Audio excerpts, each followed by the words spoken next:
하나님 사랑, 이웃 사랑 하려면 이라고 하는 제목으로 오늘 누가복음 10장의 말씀을 함께 나누고자 합니다. 교회 들어오면은 복도가 길게 있잖아요. 여기가 불을 다 끄면은 어두워요. 양쪽이 다 막혀 있고 가운데 복도가 쭉 있다 보니까 밤에는 사람이 없으니까 저 혼자 있을 때는 불을 다 끄잖아요.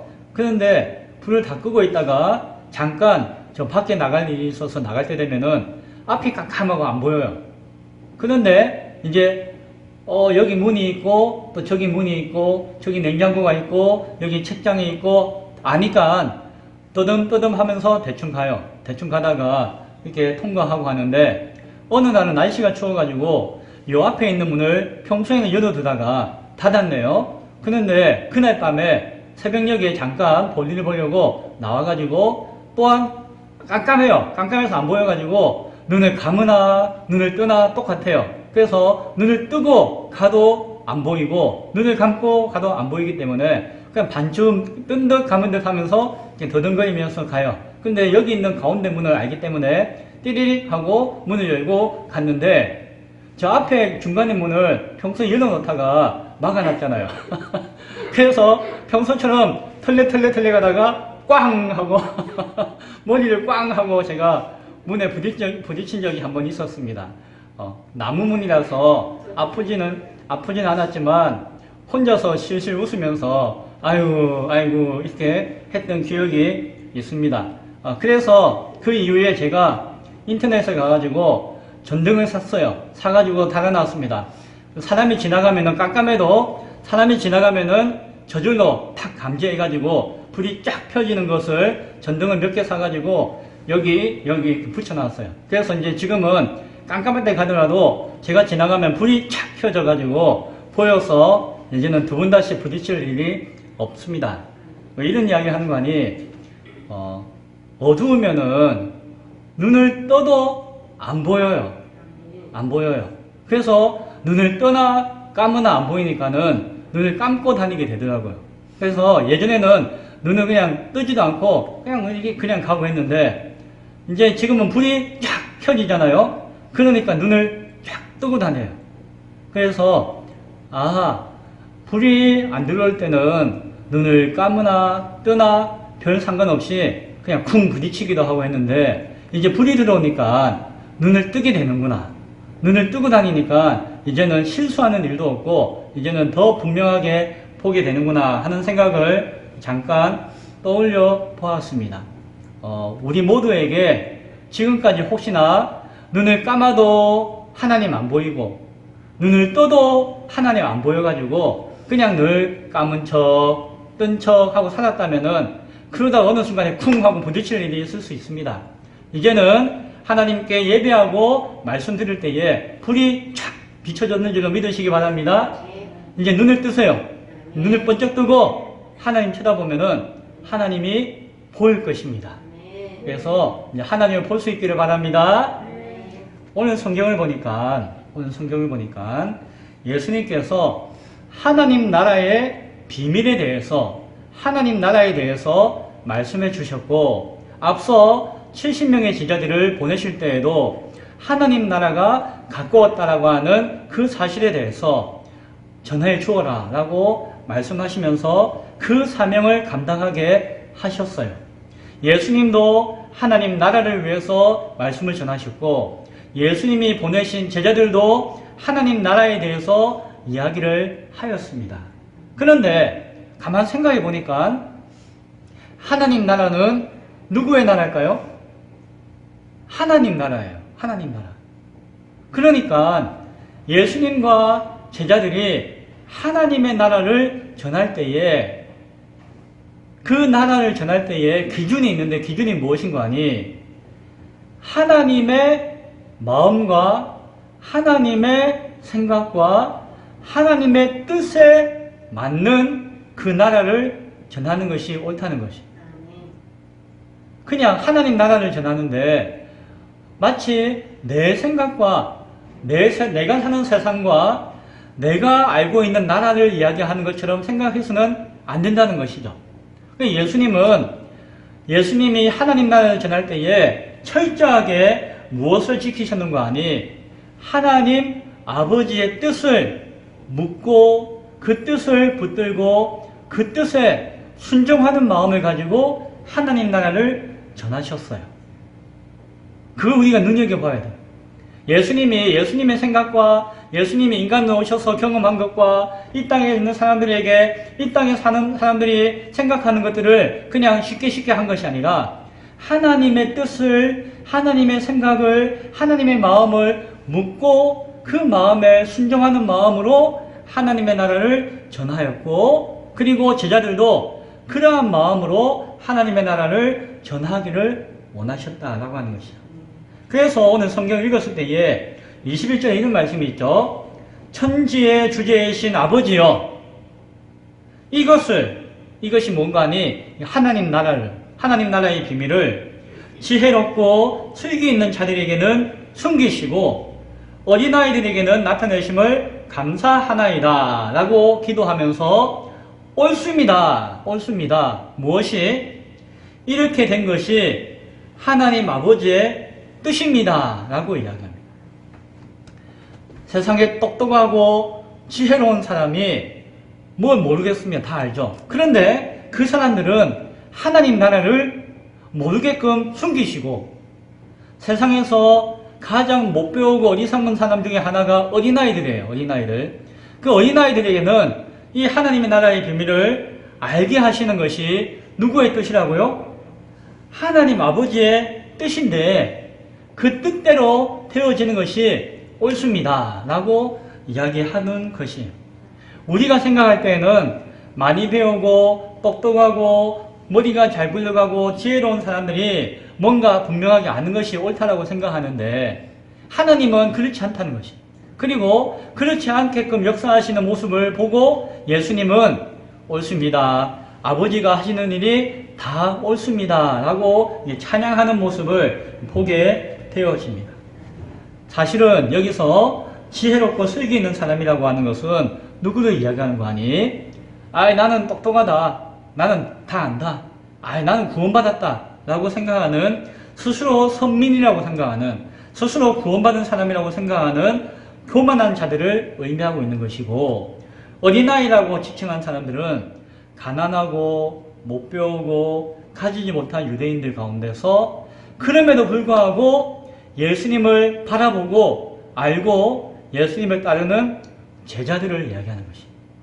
그래서 세상에 똑똑한 사람, 부유한 사람, 여유 있는 사람 참 많지만은 하나님이 유독 많이 배우지 못했지만 그 제자들을 선택하셔서 불러주셔가지고 나를 따르게끔 하시니, 나를 통해서 하나님의 뜻을 알게 하시니 참 감사합니다 라고 이야기하고 있는 것이에요. 그리고 이어서 하는 이야기는 아버지의 모든 것이, 하나님 아버지의 모든 것이 그것을 따르고 순종하는 나에게 다 주셨습니다. 나에게 모든 것을 다 맡겨주셨습니다. 그래서 이 세상 사람들이 이제는 하나님을 알고 하나님 나라를 바라보아야 하는데, 하나님은 그 하나님 나라의 모든 것들을 아들이신 예수님에게 다 주시고 맡겨주셨기 때문에 이제는 예수님을 바라보고 예수님 앞에 눈을 떠서 보기만 하면은 하나님 나라의 모든 비밀들을 다 알게끔 하셨다라고 하는 이야기를 해주고 있어요. 그래서 23절에 보니까는 제자들에게 뭐라고 이야기하시는 거 아니? 너희가 보는 것을 보는 눈은 복이 있도다 라고 이야기해요. 무엇입니까? 제자들이 보는 것, 누구죠? 예수님이 하나님이신 것을 이 제자들은 보았습니다. 그래서 너희가 보는 것, 예수님을 볼 수 있는 사람들은 다 복이 있는 사람들이다. 너희가 하나님 나라를 전하지만 사실은 하나님 나라가 예수님을 통해서 이 땅에 이루어졌고 예수님을 통해서 그 나라에 들어갈 수 있다고 하는 사실을 제자들이 알고 눈을 떠서 보게 되었는데, 이제 너희가 본 것과 같이 그것을 보는 수많은 사람들은 정말 복된 사람들이다 라고 하는 이야기를 해주고 계십니다. 그래서 24절에서 보니까는 세상에 아무리 선지자들이라 할지라도 임금이라도 왕이라고 할지라도 예수님을 알지 못하면은 보고자 하여도 보지 못하고 듣고자 하여도 듣지 못한다라고 이야기해주고 있습니다. 무엇을요? 하나님의 나라를 예수님을 바라보지 못하면은 암만 하나님 나라 보고 싶습니다 해도 보지 못하고 하나님 나라 이야기 듣고 싶습니다 해도 듣지 못한다라고 하는 것이에요. 사랑하는 우리 성도님들이 목사인 저를 통하여서 하나님 나라와 그 말씀을 들어도 제가 백날 이야기해도 안 들릴 것이에요.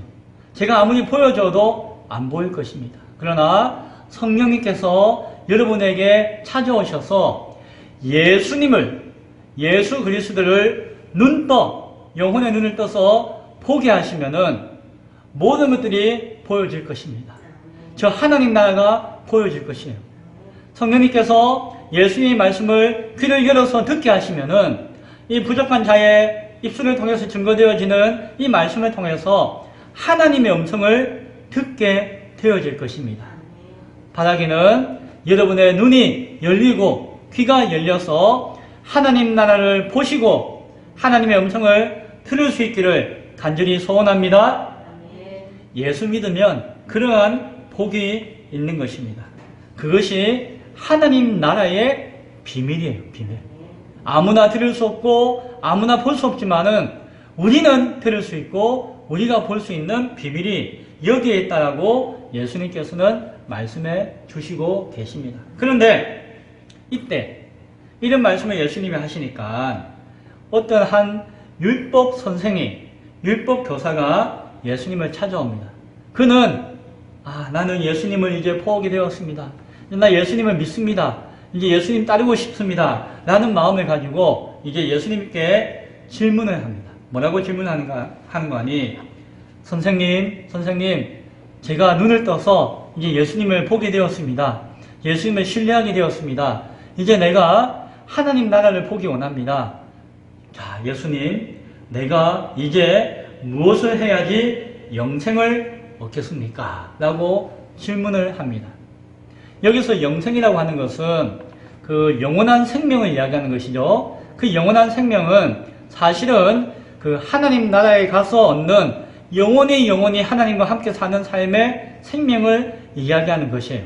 그런데 그 당시에 유대인들이 그리고 구약 성경을 믿고 있던 종교 지도자들도 이 영생이라고 하는 생각과 단어의 의미를 가지고 있었습니다. 그런데 그때 그 사람들이 가지고 있던 영생의 의미는 하나님 나라에서 영원히 산다라고 하는 그것과는 좀 달랐는데 무엇인가 하니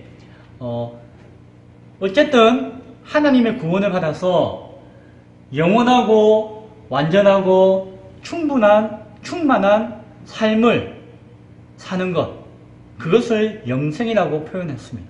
그래서 율법 교사는 예수님, 내가 이 땅에서 그리고 장차 하나님 나라에서 참으로 영원하면서도 정말 충만하고 완전한 삶을 살기를 원합니다.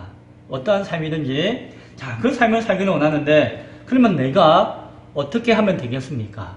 내가 무엇을 하면은 그 삶에 합당한 모습을 가질 수가 있겠습니까? 라고 예수님에게 묻습니다. 그런데 예수님이 뭐라고 이야기하십니까? 네가 율법을 찾아서 율법에 무엇이라고 기록되었으며 그것을 네가 뭐라고 읽는지 한번 보자 라고 이야기하십니다. 무슨 이야기를 하시는가요? 네가 보아도 보지 못하고 들어도 듣지 못하였는데 네가 본 것이 무엇이며 네가 들은 것이 무엇인지를 한번 살펴보아라 라고 하는 것입니다. 율법 교사이기 때문에 율법에 대해서는 다 알고 있는 사람이었어요. 당시에 율법이라고 하는 것은 모세오경을 주로 이야기하는 것입니다. 모세가 기록한 하나님의 말씀을 율법이라고 칭하였는데 이 사람은 이 율법 선생님이었어요. 율법 교사였어요. 그러니까 네가 하나님 말씀을 알지 않느냐, 네가 여태까지 보고 듣지 않았느냐, 자, 그러면 네가 보고 들은 것이 무엇인지를 다시 한번 더 나에게 이야기해 보아라 라고 말씀하고 있는 것이에요. 자, 이 율법 교사가 뭐라고 이야기합니까? 알거든요. 왜? 성경에 기록되어진 자신이 배우고 읽고 깨닫는 그 말씀의 의미를 알고 있거든요. 자신이 보았거든요. 들었거든요. 그래서 이 선생은 자신이 보았고 들었던 이야기를 합니다. 그것이 신명기 6장 5절에 있는 말씀과 레위기 19장 18절에 있는 말씀을 인용하여서 가장 율법에 대표되어지는 말씀을 핵심적으로 요약해가지고 예수님 앞에 이렇게 이야기합니다. 뭐라고 이야기합니까? 네 마음을 다하며 목숨을 다하며 힘을 다하며 뜻을 다하여 주 너의 하나님을 사랑하고 또한 내 이웃을 내 자신같이 사랑하라 하였나이다 라고 이야기합니다. 자기가 본 것이 이것이에요. 자기가 들은 것이 바로 이것이에요. 율법교사는 자기가 배우고 익히고 깨닫는 바 그 말씀을 예수님께 이야기하였습니다. 예수님이 뭐라고 이야기하십니까? 옳거니 그래 네가 대답한 것이 맞다. 나도 그렇게 생각한다. 그런데 이제 이것을 행하라. 그러면은 네가 살리라 라고 말씀해 주셨어요. 이 말씀을 이제 행하면은 그러면은 네가 영생을 살리라 라는 말씀을 주셨죠. 그래서 율법교사가 묻고 있는 바 원하는 바를 이루고자 하는 방법을 알려주었습니다. 그런데 그 방법이 무엇이라고요? 다른 것이 아니라 네가 여태까지 본 것, 네가 들은 것을 행하라고 하는 것이. 하나님 사랑과 이웃 사랑이라고 하는 이 두 가지로 요약되어지는 이 계명을 지켜 행하라라고 말씀하고 있는 것입니다. 엄밀하게 이야기하면은 오늘 주님께서 이후에 하시는 이야기는 네가 보아도 보지 못한 것이 있고 들어도 듣지 못한 것이 있는데 이제 예수님을 만남을 통하여서 보아도 보지 못한 것을 보게 될 것이고 들어도 듣지 못한 것을 듣게 될 것이다 라는 말씀을 해 주시는 것입니다. 율법교사는 자신이 대답을 한 것이 예수님이 맞다 딩동댕이라고 해줘서 참 마음이 놓였어요. 한편으로는 이 옆구리가 찔렸습니다. 마음이 찔렸습니다. 왜요? 자신은 보고 듣는 것을 통해서 알고는 있었지만 이것이 무엇을 의미하는지에 대해서 고민한 적이 없었거든요. 그런데 예수님은 이것이 무엇을 의미하는 것이라고요? 하나님을 사랑하고 이웃을 사랑하는 것을 행해야 한다. 실천해야 한다. 하나님의 뜻 가운데 네가 순종해야 한다라고 이야기하고 있는데 왠지 이 율법교사는 찔렸습니다. 이 말씀을 내가 이해하고 아는 것은 내가 이 아는 것이 중요하다고 생각했는데 예수님은 아는 것이 중요한 것이 아니라 이 아는 것을 실제로 네가 믿음으로 고백하고 행하는 것이 중요하다고 말씀해 주었기 때문이에요. 그래서 이 율법교사는 예수님 앞에 다시 한 번 더 나갑니다. 나가서 뭐라고 이야기하는 거니? 자신을 옳게 보이려고 질문을 이렇게 합니다. 그러면 내 이웃이 누구입니까? 라고 이야기합니다. 율법교사가 자신을 옳게 보이려고 한다는 것은 뭐 잘난 척 하기 위해서, 아는 척 하기 위해서가 아니에요. 이 율법교사는 순수한 마음으로 예수님께 왔습니다. 그리고 자신이 부족한 것을 깨닫게 되었어요. 찔림바 되었어요. 그래서 정말 잘하고 싶어서, 정말 보고 싶어서, 정말 듣고 싶어서, 정말 예수님의 뜻을 알고 싶어서 정말 묻는 것이에요. 예수님, 그러면은 내 이웃이 누굽니까? 내 이웃이 누군지를 정말 알면은 내가 정말 그 이웃을 섬기며 그 사랑을 실천하고 싶습니다. 라고 하는 마음으로 묻고 있는 것이에요. 이때 예수님께서 이야기를 하나 해주십니다. 재밌는 이야기인데, 자, 이 이야기 한번 들어볼까요? 비유로서 이런 이야기를 해주십니다. 옛날에, 옛날도 아니죠. 어떤 사람이 예루살렘에서부터 저 여리고로 내려가는 길이 있었다라고 이야기합니다. 예루살렘은 여기 진부하고 비슷해요. 해발 고도가 750m. 우리가 한 그 정도 되잖아요. 해발 고도가 750m 되는 중산간 지역이었어요. 큰 도시였죠. 여리고는 언제입니까? 전에 한번 말씀드렸는데 그 사해가 가장 낮은데 그 마이너스 450m. 여리고는 그 사해에서 조금 떨어져 있는 언덕 위에 있다라고 생각하실 때에 그곳의 해발 고도는 마이너스 250m. 그러니까 그 예루살렘에서 여리고까지 그 표차가 얼마나 되죠? 거의 1000m 되죠. 1000m. 그러니까 이제 우리 쉽게 이야기하면은 저 대관령 선자령 꼭대기에서 저 강릉 바닷가까지 쭉 내려가는 거예요. 그게 한 1000m 고도인데 그것을 쭉 내려가는 길을 이 어떤 사람이 내려가고 있었다는 것이. 그 길이 험한 길이죠. 산길이죠. 그러다 보니까는 길이 여러 군데 있는 것이 아니고 하나예요. 그 대관령 옛날 길처럼 하나의 길을 가게 되어지고 또 숲이 우거지기도 하고 험해요. 험하다 보니까는 그것은 피할 곳도 없고 다른 데로 돌아갈 것도 없고 그 길 하나밖에 없기 때문에 거기에는 누가 있었는가 하니 그 산도족들이 강도들이 거기에 많았다고 해요. 왜? 그 먼 길을 지나가는데 그 길이 하나밖에 없기 때문에 또 도망갈 것도 없기 때문에 이놈들 하면은 꼼짝 못하고 잡혀가지고 그냥 강도 당할 수밖에 없는 상황 가운데 있기 때문에 이 강도들이 많은 위험한 길이었습니다. 아니나 다를까 이 사람도 그 길을 가고 있는 가운데 강도를 만났습니다. 산도적을 만났어요. 그리고는 돈도 뺏기고 가지고 있던 물건도 뺏기고 심지어는 옷도 다 빼앗겨가지고 발가벗겨졌어요. 그냥 그렇게 빼앗아가는 것이 아니라 몽둥이로 때렸든지 무엇을 때렸든지 이 사람을 엄청나게 때렸던 것 같아요. 그래서 때려서 맞아서 거의 죽게 되었다. 그래서 그냥 길바닥에 쓰러져 있는 것이에요. 멀리서 보면은 저게 살아있는 것인지 죽어있는 것인지 구분이 안 될 정도로 쓰러져 있는 상황 가운데 처하게 되었습니다. 그때에 그 길을 지나가는 사람이 있었는데 먼저 지나간 사람은 제사장이었어요. 제사장은 예루살렘에서 성전에서 제사를 감당하는 종교 지도자 중에 한 사람이었죠. 그런데 그 제사장이 지나갈 때에 예수님이 제사장이 지나갔나라고 이야기하면은 그 이야기를 듣는 사람은 어떤 생각을 할까요?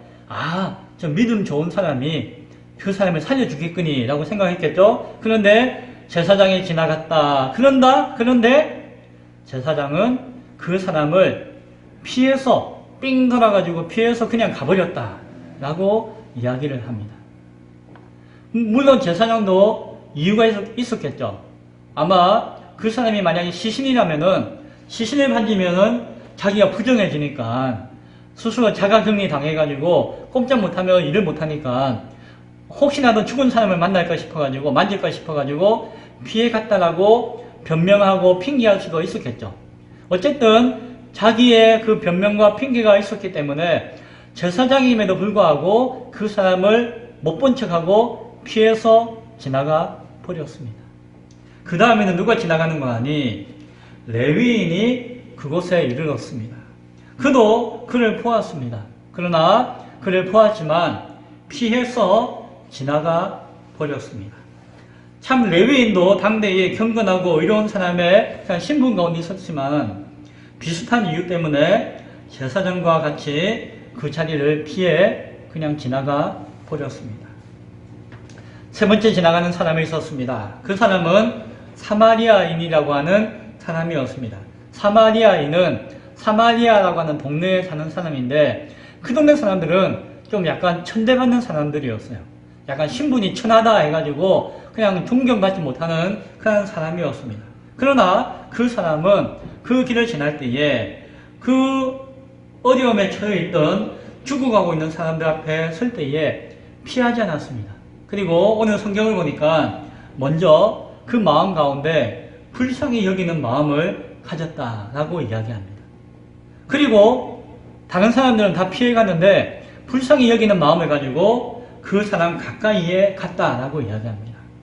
그리고는 자신이 가지고 있는 기름과 포도주를 상처에 붓고 물을 마시게 하고, 그리고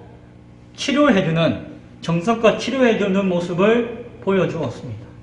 치료가 끝난 다음에 내버려 두지 않았어요. 자기가 타고 있던 그 짐승에, 말이든 낙이든 낙타든 그 짐승에 그 사람을 태워서 실어서 가까운 주막으로 이끌고 갔습니다. 주막에 가서 그 사람을 돌보아 주었어요. 어떻게 돌보아 주었는가 하니 그 다음날이 될 때까지 밤새도록 그 사람을 감정해주고 지켜주고 차도가 있는지를 살펴주었습니다. 상처도 다시 한 번 더 만져주고 먹을 것도 먹여주면서 치료해 주었습니다. 그 다음날이 되었습니다. 그 사람은 자기가 가야 할 길이 있기 때문에 자신의 여정을 갈 수밖에 없었어요. 그러나 그냥 가지 않고 그 주막에 있는 주인에게 이 사람을 맡기고 부탁하였습니다. 그냥 부탁한 것이 아니라 두 데나니온이라고 하는 돈을 지불해 주었습니다. 당대에 그 장정 한 사람의 품삯이 데나리온이라고 했다고 하죠. 그러니까 우리 돈으로 따지면은 거의 한 20만 원 정도 돈을 주고 이 사람을 치료해주고 보살펴 주십시오라고 맡기고 부탁을 했습니다.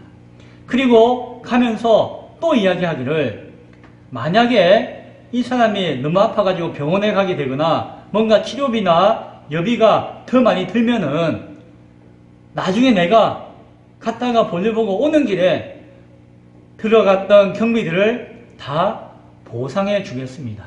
그러니까 아끼지 말고 이 사람을 잘 돌보아 주십시오라고 하는 보증도 써주는 것을 보게 되어집니다.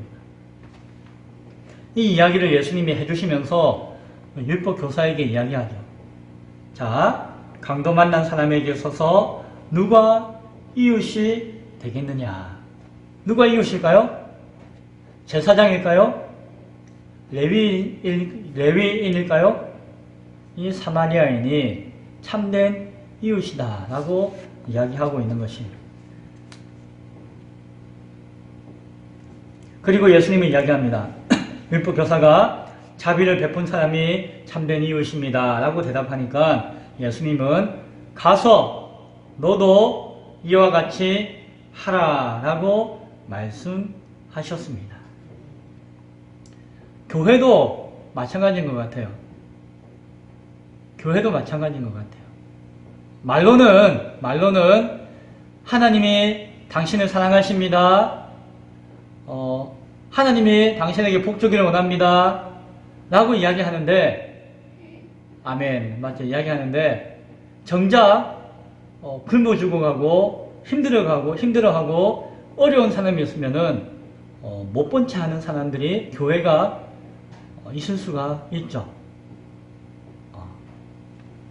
그러나, 아무리 말씀을 잘 가르치고, 아무리 말씀을 잘 따르고, 아무리 교리가 분명하고, 아무리 종교적인 신념이 강하고 한다 할지라도, 아무리 제사장의 사명을 감당하고, 아무리 레위인의 거룩한 신분을 감당한다 할지라도, 정말 세상의 인정을 받지 못하지만, 정말 죽어가는 사람을 이웃이 되어서 도와주는 그 한 사람보다도 못할 수가 있다라고 하는 것이죠.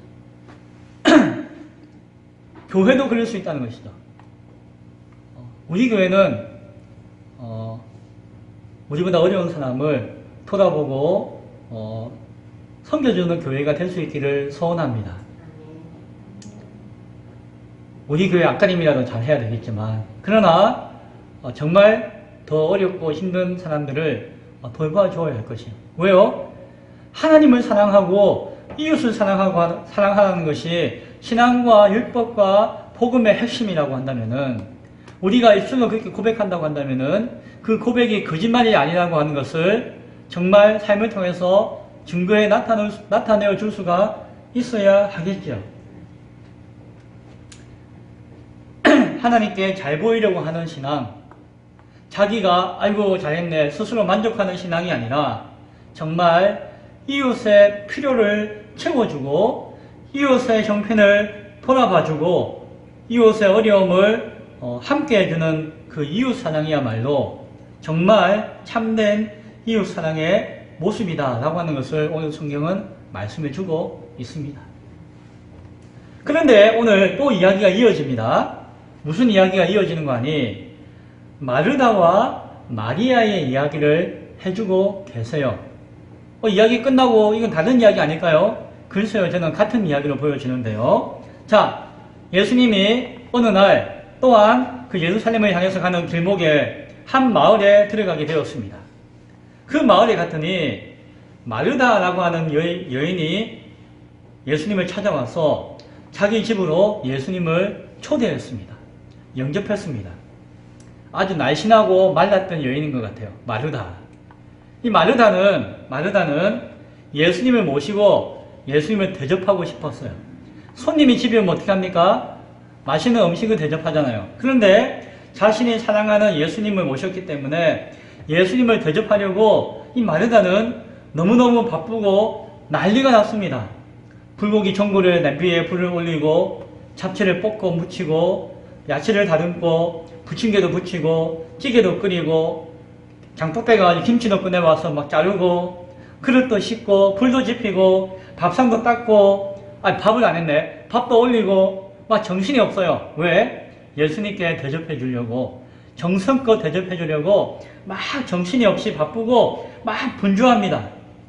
그런데 그때에 이 마르다에게는 여동생 하나가 있었는데 이름이 마리아였습니다. 마리아. 그런데 그때에 마리아가 언니를 도와서 막 이렇게 일을 하면 좋은데 바빠 죽겠는데 마리아가 안 보이는 거예요. 그래서 마리아가 어디 있냐고 어디 있냐 마리아 하면서 막 찾아봤는데 마리아가 예수님 발 앞에 앉아서 예수님의 말씀을 듣고 있었던 거예요. 아, 예수님 그래요? 아이고 아멘 할렐루야 아이고 감사합니다 하면서 예수님께 말씀을 듣고 배우고 있는 것을 보았습니다. 마르다의 마음이 어떠했을까요? 성경에 나와 있는 것을 통해서 볼 때에 느껴지는 게 있는데 물론 성경에 안 나와도 느껴져요. 저는 그렇죠? 그 상황에서 마리아의 마음이 어땠을까 느껴지는데 성경을 보니까 마리아가 짜증이 확 난 것 같아요. 잘 하다가 갑자기 열이 확 뻗친 것 같아요. 그래서 여동생 마리아가 평소에는 아이고 동생 하다가 이때는 굉장히 미워졌던 것 같아요. 마리아가 미웠고 한편으로는 심지어 어떤 마음이 드는 거 아니? 예수님조차도 살짝 원망스럽고 불만스러운 마음을 가지게 된 것을 보게 되었습니다. 40절에서 이렇게 이야기합니다. 주여, 내 동생이 얘는 내 동생입니다. 나는 언니예요. 나는 지금 혼자 일하고 있어요. 난 동생이 있는데도 난 지금 혼자 일하고 있습니다. 나 혼자 일하게 하고 있는 것을 그냥 내버려 두고 있네요. 저 동생이 나를 이렇게 고생하게끔 내버려 두고 있네요. 이렇게 두는 것을 생각하지 않습니까? 누구에게 이야기하는 것이죠? 예수님에게 이렇게 이야기하는 거예요. 예수님, 섭섭하네요. 지금 생각이 있으십니까? 없으십니까? 라고 따지듯이 묻는 것 같아요. 생각하지 아니하시나이까? 라고 이야기해요. 그리고 예수님한테 이야기하기를 예수님, 이 마리아에게 한마디 좀 해주세요. 뭐라고요? 언니를 좀 도와주라. 야, 마리아야, 저 언니 너무 수고하니까 네가 가서 언니 좀 도와줘라. 라고 한마디라도 좀 해주시지. 그냥 그 마리아하고 앉아가지고 이렇게 말씀 나누시는 것이 참 섭섭합니다. 뭐 이런 식으로 예수님 앞에 오히려 예수님을 불평하며 원망하는 듯이 이야기하는 것을 보게 되어집니다. 예수님은 누가 초대했죠? 자기가 초대했잖아요. 예수님 모시고 말씀 듣고 싶어가지고 은혜 받고 싶어가지고 예수님 모셨는데 그냥 예수님 대접하려고 막 밥을 하고 반찬을 하고 막 난리가 났는데 정작 마리아 혼자서 예수님 말씀 듣고 은혜 받고 있으니까 좀 마음이 상하고 예수님도 원망스럽고 불편해지는 마음이 있었던 것 같습니다. 그때 예수님이 뭐라고 이야기합니까? 그래, 아이고 마르다야 미안하다. 마리아 얼른 가서 빨리 좀 언니 좀 도와주라 라고 이야기하지 않고 예수님이 뭐라고 이야기하는 거니? 마르다야, 한 번 더 한 번 더 마르다야 이야기합니다. 마르다야, 네가 정말 많은 일로 염려하고 근심하고 있구나. 내가 모르는 건 아니다. 그런데 몇 가지만 하든지 아니면 한 가지만이라도 족하다. 내가 물론 먹어야 하지만 뭐 잔치상 휘어지게끔 이렇게 음식 준비하는 건 내가 원하는 것이 아니라 그냥 된장찌개 하나 끓이고 김치 잘라와가지고 밥 한 그릇 해서 먹으면 되지. 뭘 그렇게 한다고 수고하고 염려하고 막 분주해 하느냐. 그래서 막 불평하고 원망하는 마음이 있느냐. 내가 원하는 거 아니다. 그냥 라면 하나만 끓여와라. 한 가지만 해도 난 충분하다. 그것이 예수님의 마음이라는 것이. 그래서 그냥 그 다른 거 한다고 진을 빼지 말라. 네가 너무 심하게 준비하는 것이 안타깝다. 그것이 온전한 것은 아니다 라고 이야기하고 있는 것입니다. 여기서 우리가 생각해야 되는 것은 무엇입니까? 하나님 사랑입니다.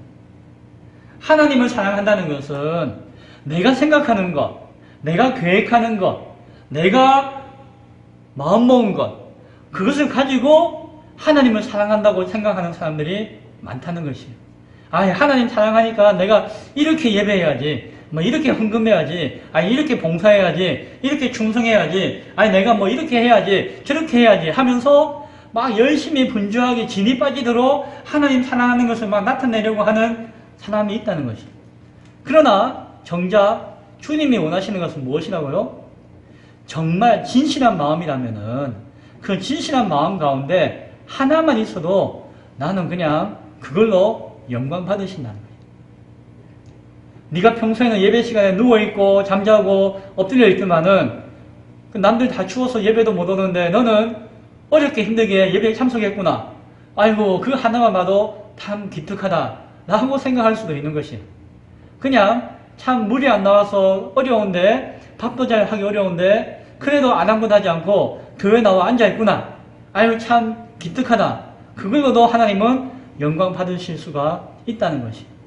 내가 하나님께 헌금 드리고 싶은데 하나님 형편 잘 아시잖아요. 자식들 학비 내고 이거 하고 하니까는 여유가 없습니다. 이거 1,000원짜리 한 장 이거 하나라도 하나님께 헌금으로 내어 놓는데 그냥 제 마음입니다 라고 드려도 하나님은 그래 다른 사람 100만원 주는 것보다 네가 1,000원 내는 거 그것이 더 귀하다. 더 값지다. 그게 너의 진실한 마음이 있다면은 그것으로 나는 충분히 영광 받는다 라고 하는 것이 주님의 마음이라는 것이. 네가 진실한 마음이라면은 작은 것 하나라도 충분히 영광 받으신다는 거예요. 그런데 우리는 인간의 생각과 마음으로서 막 한다는 거예요. 그게는 사실은 하나님을 향한 마음이 아니라 내가 만족하는 마음이에요. 내가 칭찬받고 싶고 내가 스스로 뿌듯한 마음을 가지고 싶고 내가 뭔가 충족시키고 싶은 마음, 자기 의로서 하고 싶은 마음이 거기에 있다라고 하는 것입니다. 하나님 사랑은 그게 아니다. 마리아는 이 좋은 편을 택하였으니 빼앗기지 아니하리라. 마리아는 놀고 있는 것이 아니라는 것이에요.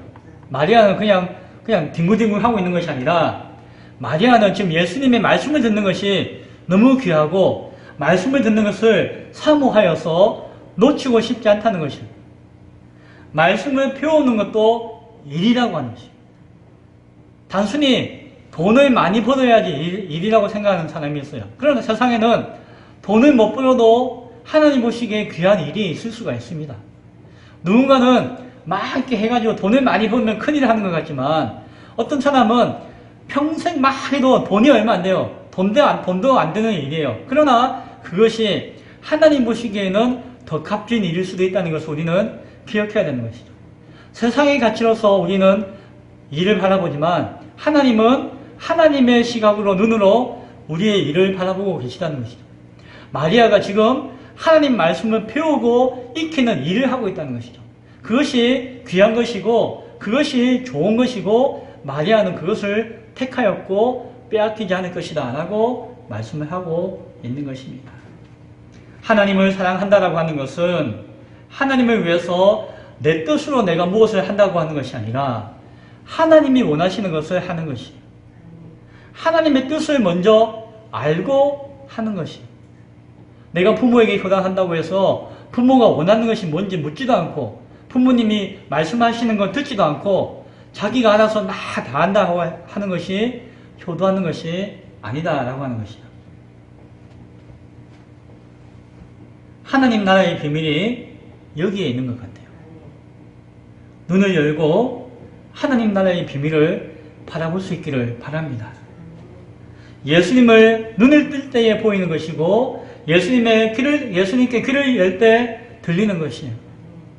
하나님을 사랑하고 이웃을 사랑하고 이건 내가 성경에 나와 있는 거 다 알고 있습니다 라고 하는 것을 아는 것이 중요한 것이 아니라 하나님을 사랑하는 것을 실천하는 것이 중요한 것이 아니라 하나님의 뜻이 무엇인지를 알고 하나님의 그 뜻과 말씀을 따라서 행하는 것이 중요한 것이며, 이웃을 사랑하는 것이 무조건 막 사랑하고 하는 것이 중요한 것이 아니라 내 이웃의 형편과 필요와 무엇인지를 알고 그 이웃을 불쌍하게 여기는 마음, 그 이웃을 진정으로 사랑하는 아끼는 마음이 내 안에 있는 것이 중요하다라고 하는 사실을 기억할 수 있기를 바랍니다.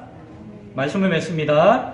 오늘 한 율법 교사의 질문을 통해서 영원하고 완전하고 충만한 삶, 영생의 삶의 모습을 함께 생각해 보았습니다. 그것은 하나님 사랑과 이웃 사랑이라고 하는 그 최종적인 계명의 말씀 안에 담겨져 있는 것이었는데, 그것은 단순히 그 말씀을 아는 것으로 그치는 것이 아니라 단순히 행하는 것으로 그치는 것이 아니라 하나님 사랑은 하나님의 뜻을 말씀을 통해서 아는 것이며, 이웃 사랑은 이웃의 필요와 형편을 돌아보아 긍휼히 여기는 마음 가운데 하는 것이 이웃 사랑인 것을 깨달을 수 있기를 바랍니다.